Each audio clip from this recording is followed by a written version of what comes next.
Okay, so whenever you're ready. Already?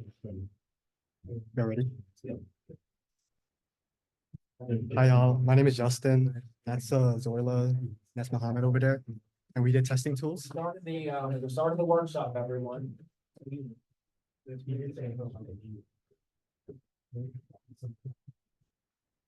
So before we start like the presentation, I want to ask like, why even test your code?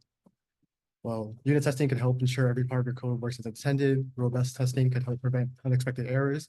And test-driven development could help create guidelines and goals for your code to meet. And red-green factoring could optimize performance.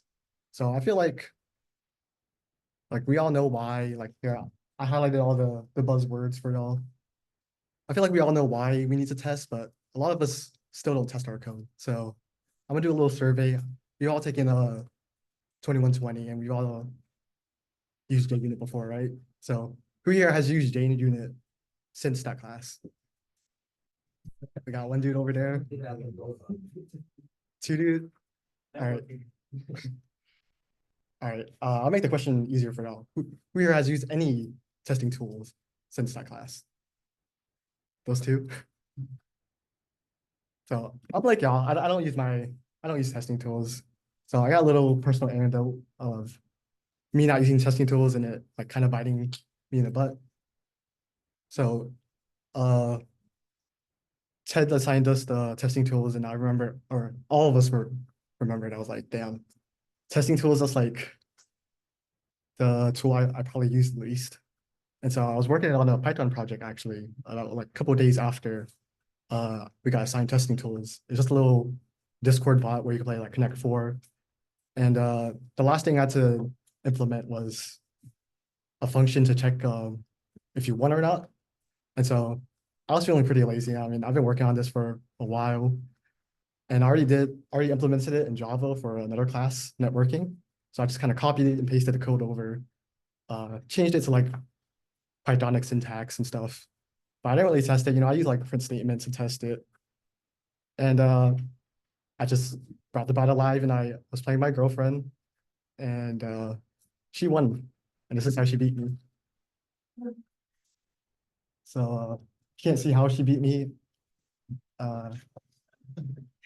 She got a Connect 4 wrapping around the board. So if y'all worked with Python, you'll probably know that there's a thing called negative indexing. So in Java, negative indexing isn't a thing. So for Java, I use this try catch block to catch the negative index and just pass it on. But in Python, it's not an error. So the try except block didn't catch it, and I lost. So my first game, and pretty embarrassing. So I hope that kind of inspires y'all to use testing tools.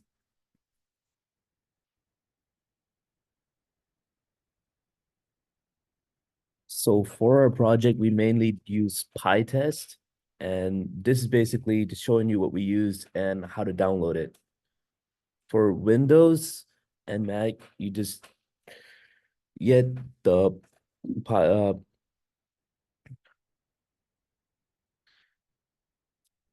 this is showing you how you download it, pip install, and then package name. You put pytest, pytest-mock, faker, pytest-bdd. Depends on which one you want to use. I think you guys should just download pytest to begin with and see how it depends on what you need it for. But it's just 2 lines of code. You copy and paste, and then just put the package name that you need and pip install.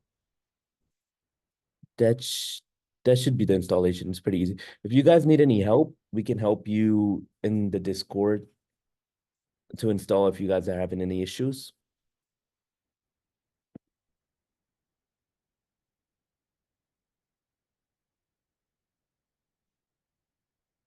Before I keep going with this, there is another thing, because it happened to me when I was actually doing this project. In case that you don't have pipe in your computer, like pipe is like a package, management package. There is a way to actually be able to download it. I will post it later because I have all the instructions. I didn't have it right here. but I have it.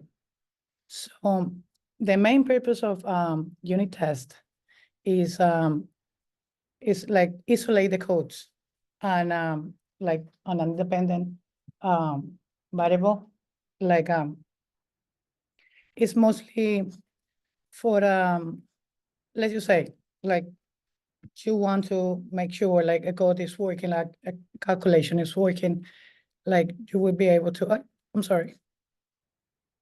Okay, you would be able to actually, like with your code. Just give me 1 second, I'm nervous. With let's just say you have an addition, a subtraction, like something easy. Like unit test is will take each of those line codes that you have to test and put it like and separate it, like even it's on the same file, on the same testing file, but they are like each code will be separated from one to another. So in some way that makes it easy, like because you're able to see which of the lines is where you are having the mistakes and which one is not. Integration tests is when we have different parts of the code, like that need to interact with one another.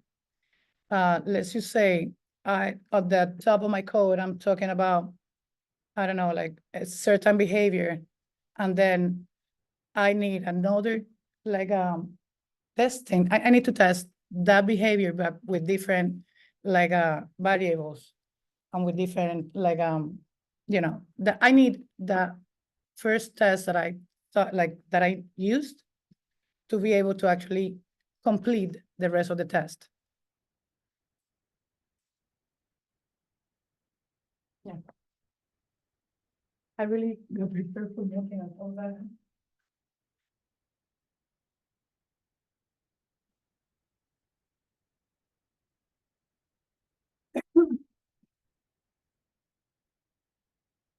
Go over integration tests again.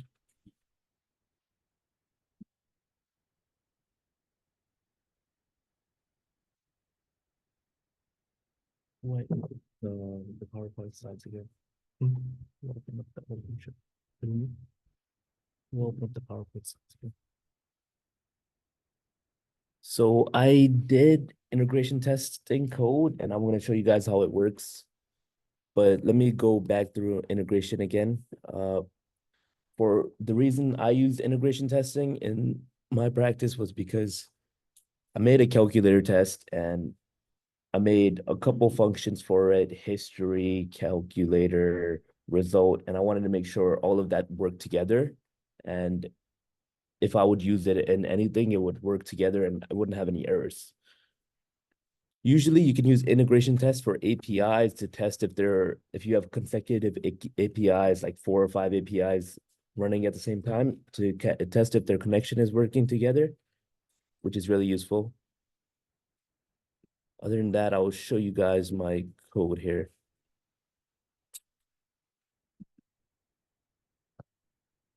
So basically what I started out with was 3 Python files, calculator PI, advanced calculator, which just gets square root.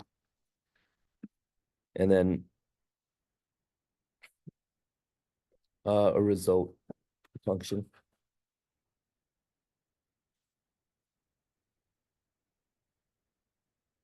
In PyTest is very similar to JUnit testing, where all you have to do is PyTest a picture, and then let's skip a little bit. I don't want to take too long on the video because it's 15 minutes. I'd rather explain it as I go. So first you just set up your variables.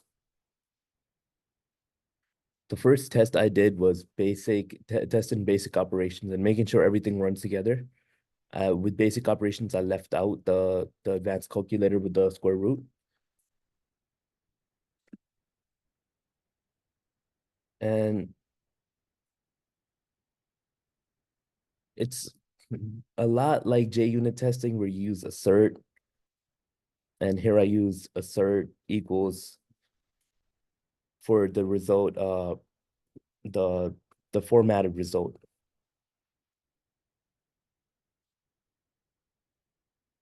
To make sure everything just comes out as it's supposed to come out from the formatter.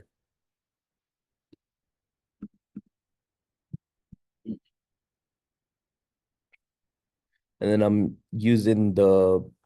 gonna do the same thing with the history function, just to make sure the history function is running correctly, because I mean, it's just useful. And same thing, assert, very simple. It's the same thing as JUnit, but just a little bit different because Python was having a lot of issues with Python because I was so used to Java that I kept putting semicolons. I had to do this video 3 times because every time I would run my code, I would have errors saying you can't have a semicolon here, you have a parentheses here. It's very buggy. But at the end of the day, I got it working. I did the same thing with the advanced operations. It's just I did 2 separate tests, and both of them just test every aspect of the calculator functions that I had and made sure they work together, which integration testing is mainly used for.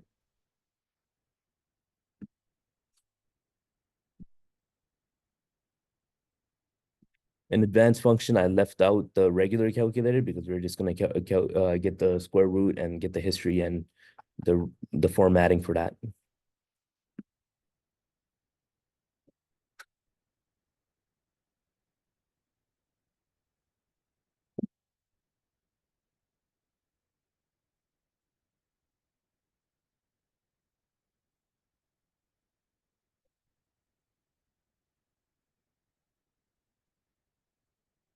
This is what I liked about PyTest a lot, was the fact in JUnit testing, you have to type in jar and just dash, and it just gets a little annoying.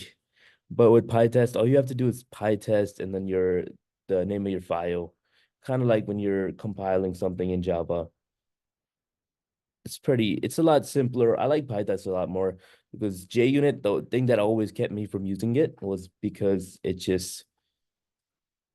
it's the syntax. Everything just on it is just a little bit more confusing and just seems a little bit more of a hassle to do. But PyTest, it was a lot simpler, really easy to install and work very smoothly.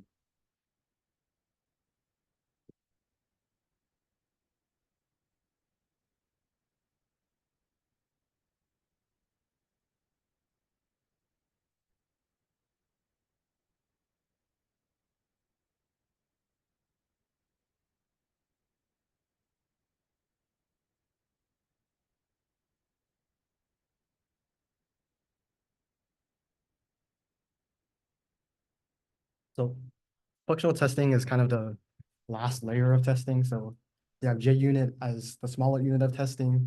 You have integration, which is the step above that. And you have functional testing, which is kind of the highest level.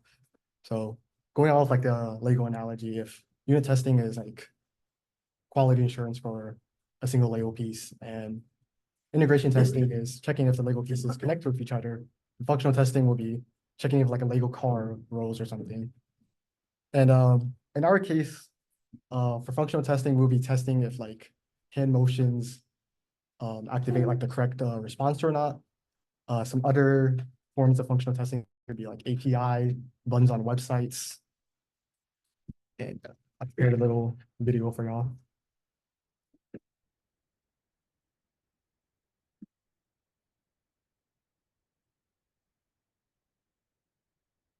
So I just kind of copied this calculator app from Mohammed and Zoila. So thanks to y'all. And I copied this fast API thing from the API team. So thanks for that, y'all. And so here I'm just importing PyTest, and I'm imported the API now. And from Fast API has this thing called a test client. So that's what I'm importing to kind of host your APIs in a little like test file. And the the test client runs on HTTPX, so I had to import that. You set up the client with test client, and then you pass in your API. And here I'm just testing the add function. Use client.get, pass the directory file or pathway, which is /add/. And then you pass in the parameters, which is in a dictionary or JSON kind of format. So here I'm passing in 10 for A and 5 for B.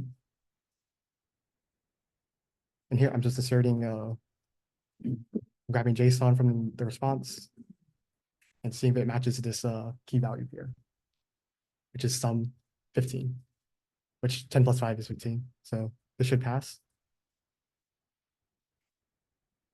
And it does. And here, kind of skipped all of it for you, so I did subtract, multiply, and divide. Is basically just copy and pasting, changing a couple words. So I left it out for y'all, and I'm just gonna implement the divide by 0 function. Here, so divide, if you pass in a 0, it should throw a HTTP exception. So I just need to check for that. Just copy and pasted that part, change the 5 to a 0. The status code should be 400, so I'm just testing that if it's 400 here.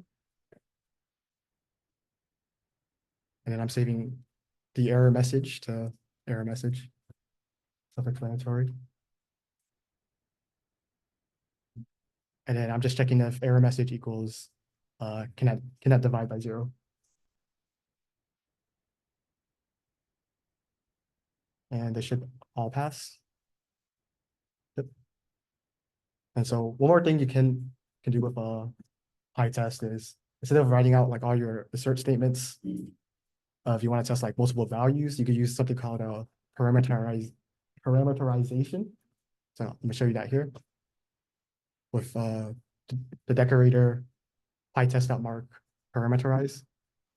And you pass in kind of a string formatter. That's what this is, AB on my result. And then you pass in a list of tuples. So the first value of this tuple is linked to A, the second value is linked to B. This thing will get out the way. And then the last value is linked to result. So I'm just making 3 tuples, which will be 3 test cases. And then I gotta pass in A, B, and result to the function.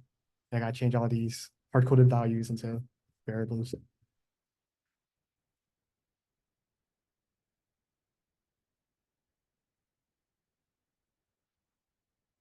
And here you can see that add is tested 3 times even, and I didn't really have to repeat any code.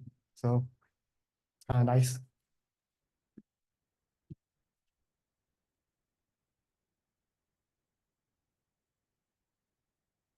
So we kind of showcased a little bit about pytest, but I'm guessing like some of y'all still have questions about it. So came up with a little activity for y'all. So I'm gonna show 2 examples of like assertion code. One of them is gonna be good, one of them is gonna be bad, and y'all just have to pick out which is good and which is bad. So it's the first example. Whoever thinks example A is bad or good. And whoever thinks example B is good. Yep. Alex is right. Example B is good. So the reason why example A is bad is it's kind of hard to read. Like everything's in one line. I feel like example B is like laid out a lot more, so you could kind of see like first lines for add, second lines for subtract. So usually it's better to like write multiple assert statements just so they're easier to read. So second example. Who here thinks example A is good? And who here thinks example B is good? That's it, okay. Y'all right, example B is good. So kind of lied to y'all. The multiple assert statements was not the correct one. Mostly because the first two, they're not really checking anything. Like, if I'm checking if the string is I like ducks, then it's obviously not gonna be none, and it's obviously not gonna be an empty string. So it's just making like a bunch of clutter that you don't really need to do. So it shows not to make like useless assert statements. And I have this last one. Who thinks example A is good? And who thinks example B is good? One person in the back. Well, example A is good. Mostly because this kind of goes back to like the first point where you kind of have everything on one line. So this brings out a principle in testing. It's called AAA, or arrange, act, and assert. So this is kind of small, so it's kind of maybe like a little overkill. I would probably do like example B from time to time, but like for bigger like test cases, you want to first arrange, make your objects and stuff, set your variables to certain like numbers. Then you want to act, which is, you know, functions, calculations, whatever, and then you finally assert. So this is a good showcase of that. And now we go on to testing doubles. So y'all probably don't know what testing doubles is, but I'm sure if y'all coded before, y'all have made some kind of pseudo mock test doubles. So what they are is they're stand-ins to simulate an external system or dependency. They're used so you don't have to like implement like all of it. Like if you made like a function and then you just made it like print this function works or something, then you made a test double before. And some examples of that are, you know, that could be mimic our APIs, databases, and functions.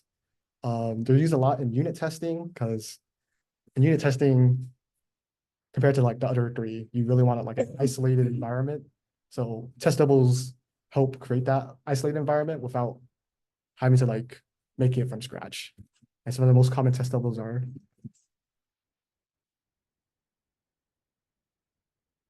Mocks is part of the testing doubles. It normally it verifies the behavior by imitating a component. So the actual component is not need to be used. Normally, when we like heard this, the first thing that comes is actually what it comes to the mind. We have a test, or we have a code in a specific library. We want to test it, but we don't want to actually like change anything. Mocks, what is for the mostly to check the behavior. It doesn't check functionality or anything like that. It doesn't check if the code is correct or incorrect. It just check if if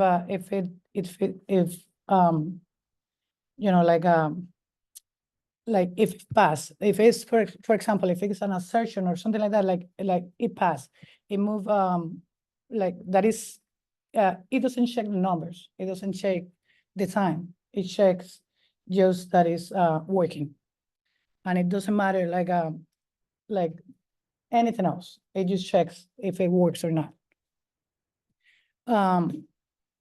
Example as is on the slide is instead of calling like sending an email, it would like you create a mock object that does the same thing with the same parameters that will verify the behavior. Like focus on asserting calls and arguments. Stop. The main purpose is simulate behavior, returning predetermined outputs or responses. In this case, this test, it will have like you use it when you have a specific value that needs to come like with a test. It doesn't matter how you do it, you will like the return value will be always the same. That is predetermined. Like this is useful to actually check the functionality of the test. If it's like if it's working or not. It's good for when you have, you know, like, oh my God. It's good for this is another thing, I'm sorry, like, this is another testing, like double. This is another, it's the same thing, like, it's like a copy of the main code. And it will check if, you know, if it's working or not, where, like, it's good when you need to put different, like, numbers, like, like, to make sure that the test will come back correctly, if there is a mistake or not. On the other hand, fakes is also a double, but it's mostly used when you have a huge range of inputs, and you need to make sure that, like, doesn't matter what number or what you insert on that input, the code will be working correctly. It's not like, for example, like sub on that we already saw, that has fixed values. This one is random. It's not like one number or two, like, let's just say like the lottery, like something, if you're going to, like something like that, you have real values, because when you are fakes, the first thing is, well, it's a fake thing. No, it's real values. It's just that it's a large, like a large numbers of those values. That one is useful when you need to know if the code will be work with any, like a kind of any size of input. Like, fakes are simplified version of the real thing using a way, like a lightweight implementation. Yes, normally it's also good to be used when the library of the, you know, the main code is too large or is too slow. Like, fakes will help you actually to test it and and to make sure that it will be okay, that it will function, that it will pass. The fake database stored in memory used solely for testing purpose. As I said, like, it's non-specific, you know, there are no specific values, they are random values. So it's mostly like, that's exactly what they're for, like, specifically for testing purpose. Use as a simplified replacement, as I explained before. Yes, it's normally used when you have, you know, a huge code, or like something that is too heavy, too slow to be able to actually work on it.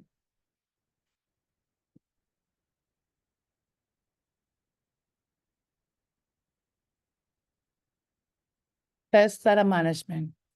The purpose is ensuring the right data is being used for testing by mimicking real-world data.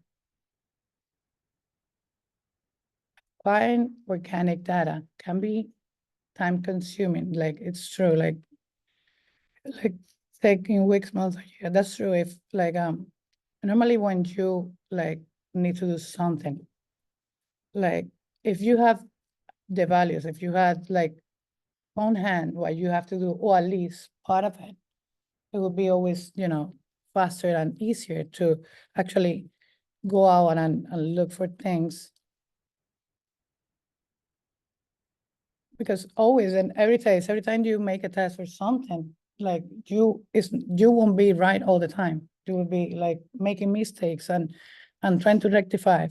The more data that you have, the more you have to organize, and the more organized your data is, the easier is to actually rectify those mistakes.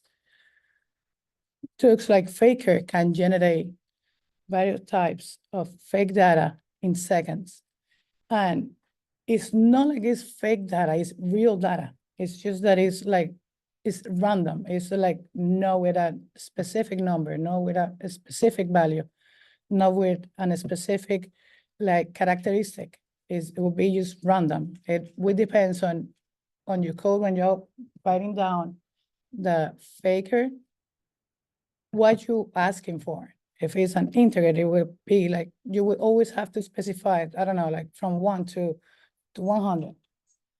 That's how faker normally is, like how it works. And of course, it will, like doing this, it will speed up, like acquiring the data and the organization. That's my turn. Oh, this is not.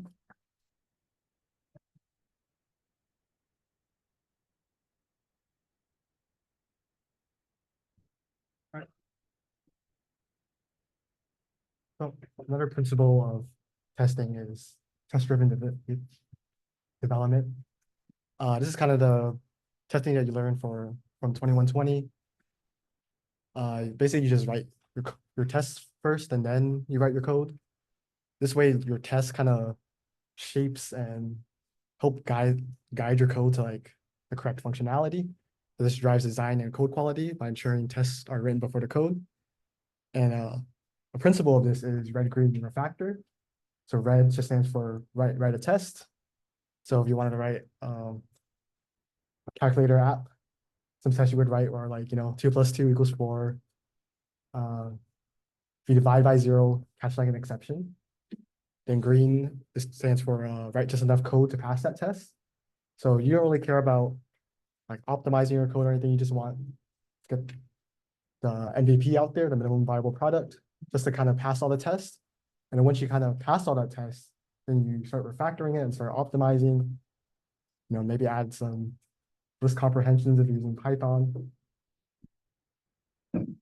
Another principle of testing is behavior-driven development. So BDD, this was a little more interesting.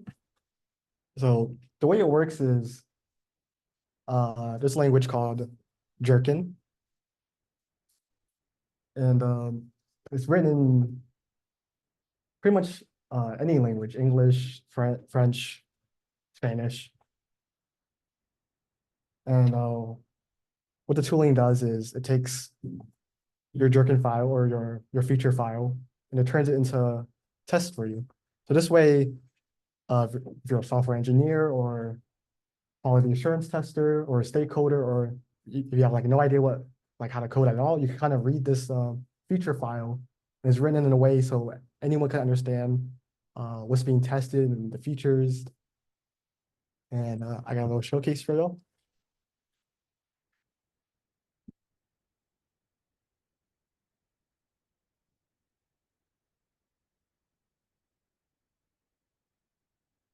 So here I'm just using the calculator code. And then all the Jerkin language is written in a file with the file extension .feature. So here I have calculator.feature. It starts with feature and then the name of your app. And then you indent. And so scenarios are just kind of like test cases, but they call them scenarios for behavior-driven development. Here we're testing adding 2 numbers together. And if you can see, the keywords for this language is highlighted in purple. If I didn't want to like use English and if I want to use Spanish or something, I could probably change this to Spanish and it'll still be able to recognize it. And I have a statement given I have a calculator. When I add like 10 and 5 together, then the result is 15. So should be 15. So I'm going to use a tooling called pytest-bdd, which is just a plugin for PyTest that helps with behavior-driven development. So basically, what we're just going to do is kind of parse this this feature file into test cases, which I'm going to show off right here. So first thing I do is import PyTest because it's a PyTest plugin. Then from pytest-bdd, I'm importing scenarios, given, when, and then. and also the parser. Then I'm just importing the calculator class from calculator. And the scenario function from pytest-bdd is just importing all the features and all the scenarios from that feature. And here I'm using the decorator given. And here it's parsing the text. I have a calculator. And I'm making a target fixture calculator. I'll explain why I made a target fixture calculator and what that is. So basically, when test-bdd sees the text or given I have a calculator, it's going to do this specific function, which is this return calculator.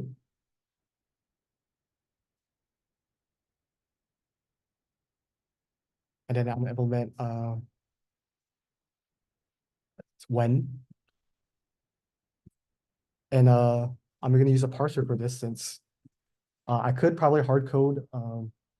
I add two numbers, 10 and 5, but I want to be like modular. So instead of hard coding like 10 and 5 into the parser, I use little curly brackets. So A colon D just refers to whatever is in this slot right here is decimal. And I do the same thing for B.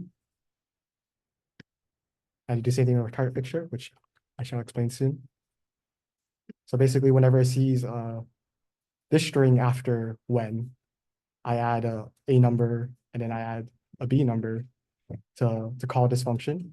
And so I pass calculator to it, which is grabbing from this fixture that calculator is returning.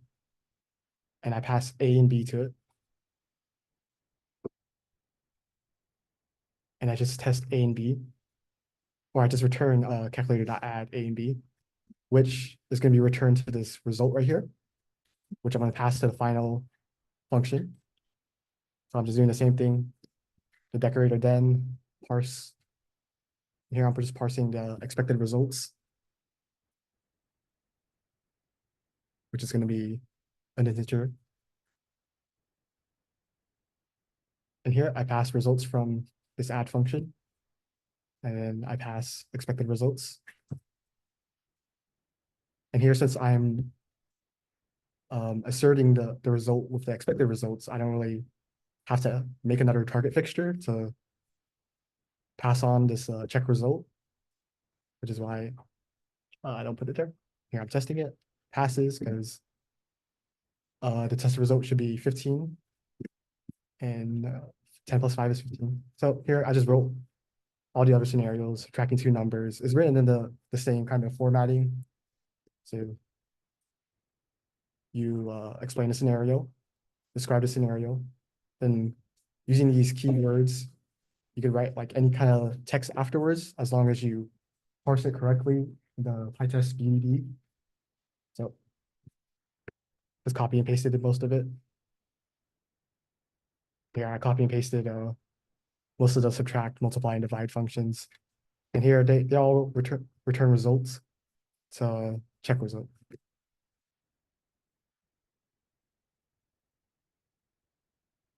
And it passed.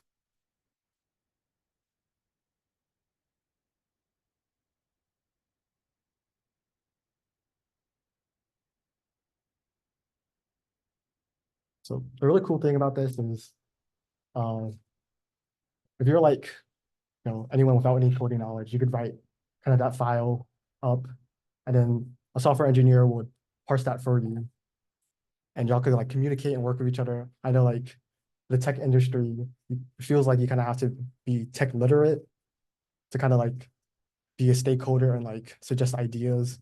I know like we've all heard like the stories of like investors like wanting crazy like applications and stuff. And this kind of helps bridge the gap between the back end and the front end, I guess.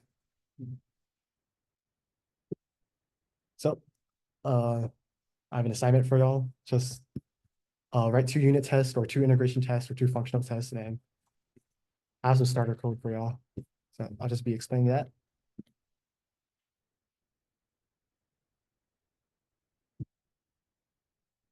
It's in our GitHub repo under assignments. So we got the account class right here. Just you withdraw, apply the ID to the account, deposit, and check your balance. Then a level up, I have bank, which kind of bridges the integration gap. So it integrates with account. And here you could create multiple accounts and you can grab an account with get account. And then a little step above that is the bank API, which allows you to, well, not for like this code, but you can communicate over the internet. But for this code, you can't.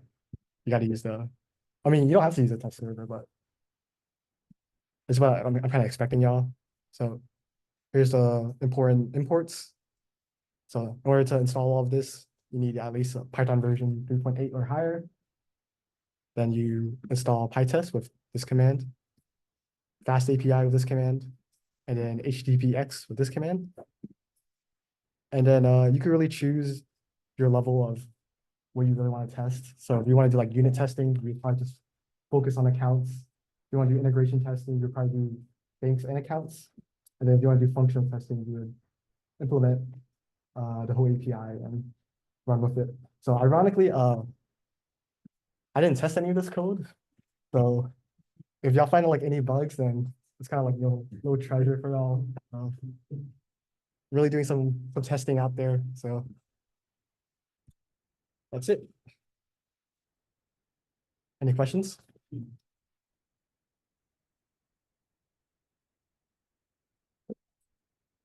So what's the distinction between mock data and fake data?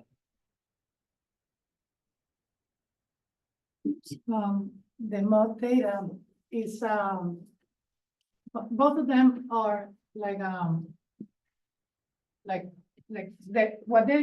the similarities, I'm gonna tell you one similarity and then answer your question. Both of them are kind of like a copy of a, the library of the code, the original code that you are working on. Mocking is what it does, what it checks is the behavior of the test of the function. It checks if it passes, it checks if it like a kind of the functionality of the test, but it doesn't, it's not good, like it doesn't check how long it takes. It doesn't check like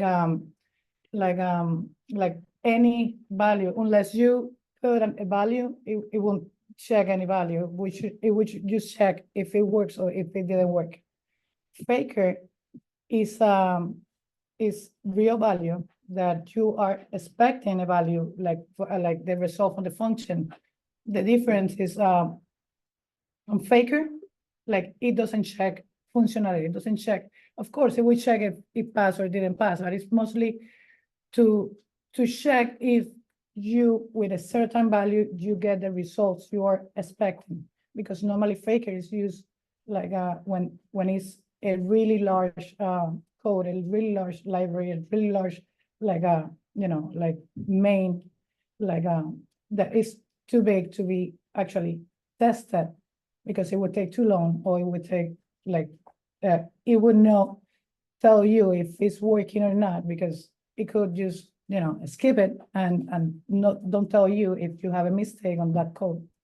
Like Faker would take the value, like a range of value that you actually ask him to, like between 0 and 10 or between 100 to 5,000. So when might it be a good idea to use mocks versus fakes? Mocks, I will use it on unit tests.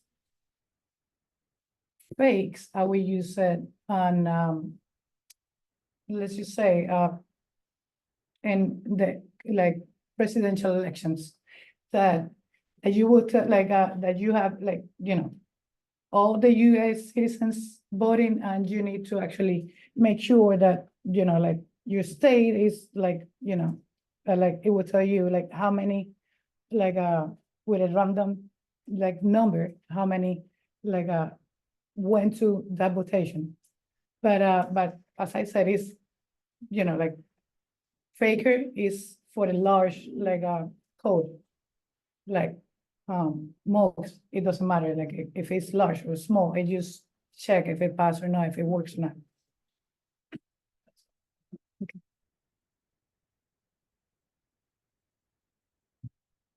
It's likely over the course of the semester that you will all have to, for instance, mock data.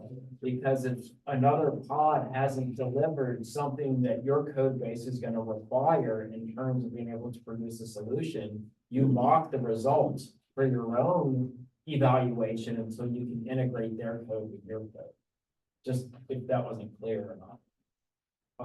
Awesome. Does anyone else have any questions about any of the kinds of testing, unit testing, functional testing, integration testing? Also on the GitHub. Oh, I closed it. But on our GitHub, I have like starter code if you like want to rewatch the video and follow along with me, because I kind of like skipped through it and then just kind of copy and pasted a bunch. So if you want to go back, I provide like starter code and I provide the final result. So if you want to compare and contrast those two, I have it on our GitHub. Thank you.